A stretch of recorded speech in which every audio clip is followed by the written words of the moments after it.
La reforma agraria en el Perú, una política perjudicial más que beneficiosa. La reforma agraria fue promulgada el 24 de junio del año 1969 mediante un decreto ley número 17716 durante el gobierno del general Juan Velasco Alvarado.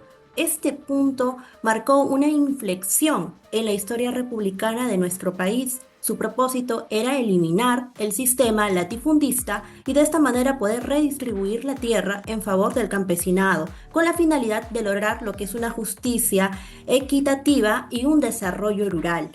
En este régimen militar de Velasco utilizó la reforma agraria como una herramienta política, quiere decir, para poder legitimarse ante la población, pues había llegado al poder mediante un golpe de Estado en el año 1968 que derrotó al presidente Fernando Belaúnde Terry, con el lema oficial: Campesino, el patrón ya no comerá más de tu pobreza. Sintetizaba un espíritu populista y además lo que es de medida que buscaba ganarse el apoyo de los sectores rurales.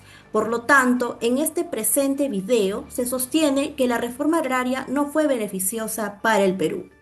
Dentro del contexto histórico, podemos decir que antes de la promulgación de esta reforma agraria, la estructura agraria peruana era de las más desiguales en toda América Latina, porque según el censo agropecuario del año 1961, cerca del 0,4% de los propietarios concentraban aproximadamente el 77% de las tierras agrícolas del país, especialmente en la zona de la costa y la Sierra Norte, bajo un modelo semifeudal. Quiere decir que el hacendado controlaba la producción y la vida social de los trabajadores. En consecuencia de este contexto histórico, en la reforma agraria se muestra que no se trató de una medida necesaria, pero mal concebida. Quiere decir que fue motivada por intereses políticos del régimen militar que por una visión técnica y sostenible del desarrollo agrario. En este punto de partida se explica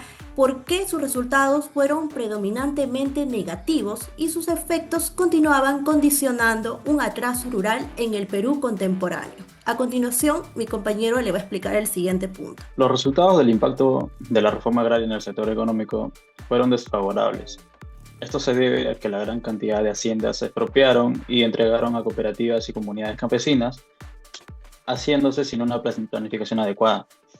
De acuerdo con investigaciones del CEPES, que se hizo por EUR en el 2013, y del IEP, hecha por Mayer en el 2009, durante la década de 1970, la productividad agrícola del país se redujo notablemente.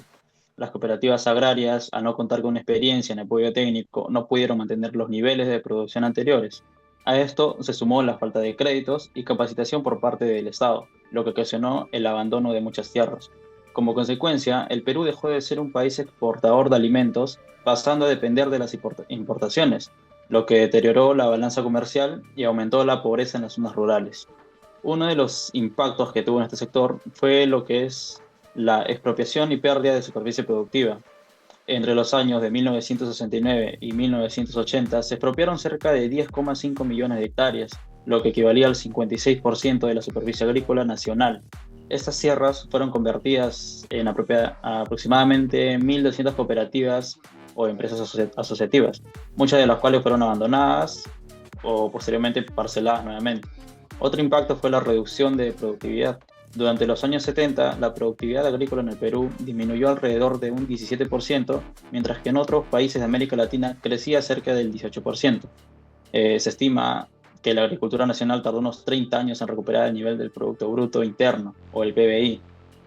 Otro impacto fue el déficit tecnológico y la falta de apoyo financiero.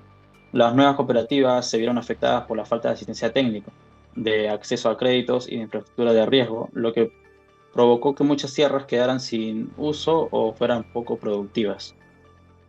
Con esto se concluye que económicamente la reforma agraria no fue beneficiosa, porque destruyó la estructura productiva sin construir una nueva capaz de sostener el desarrollo. A continuación, mi compañero. El impacto social que ocasionó la reforma agraria. Este proceso tuvo un efecto equivalente en la sociedad peruana. Por un lado, eliminó la servidumbre y otorgó reconocimiento al campesinado, lo que representó un avance en términos de justicia social.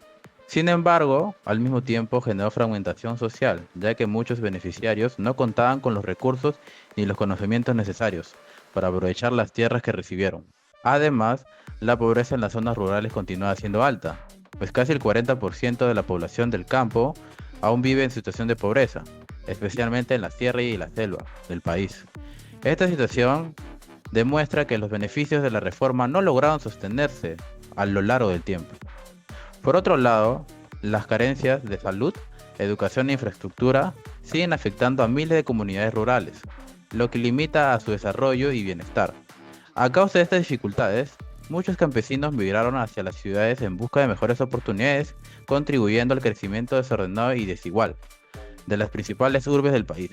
En conclusión, aunque la reforma agraria buscó alcanzar justicia social y reducir desigualdades, no consiguió un cambio estructural duradero ni mejoró de manera significativa la calidad de vida campesinado del Perú.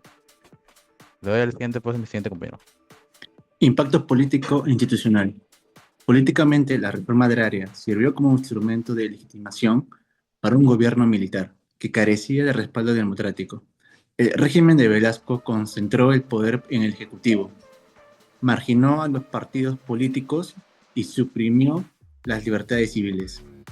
Aunque se eliminó el poder político de la clase terrateniente, no se fortalecieron instituciones representativas ni se promovió la participación ciudadana. Con el tiempo, la falta de organización política en el campo contribuyó al surgimiento de movimientos radicales en los años 80, como Sendero Luminoso, que encontró apoyo en sectores rurales descontentos. Por tanto, políticamente, la reforma agraria debilitó la democracia y no generó estabilidad institucional. Ahora hablamos del siguiente punto. Postura grupal. La reforma agraria, aunque reconociendo su institución moral de justicia social, no fue beneficiosa para el Perú. Las evidencias históricas y actuales muestran que la producción agrícola cayó.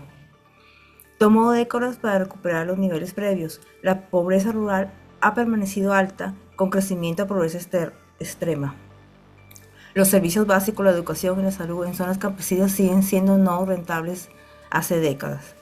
Políticamente, la reforma no fortaleció la democracia, sino que concentró el poder, generó conflictos y dejó estructuras institucionales débiles. Por lo tanto, concluimos que aunque la reforma agraria pudo haber sido vista como un acto de justicia histórica, en la práctica sus beneficios negativos superaron sus beneficios.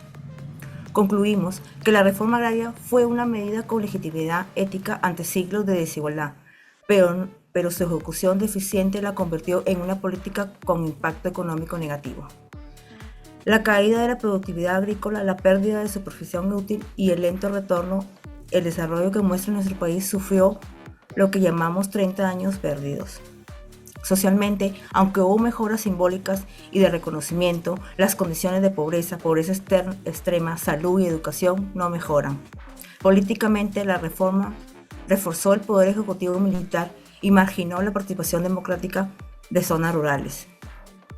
En definitiva, la reforma agraria no fue beneficiosa para el Perú como política de desarrollo sostenible.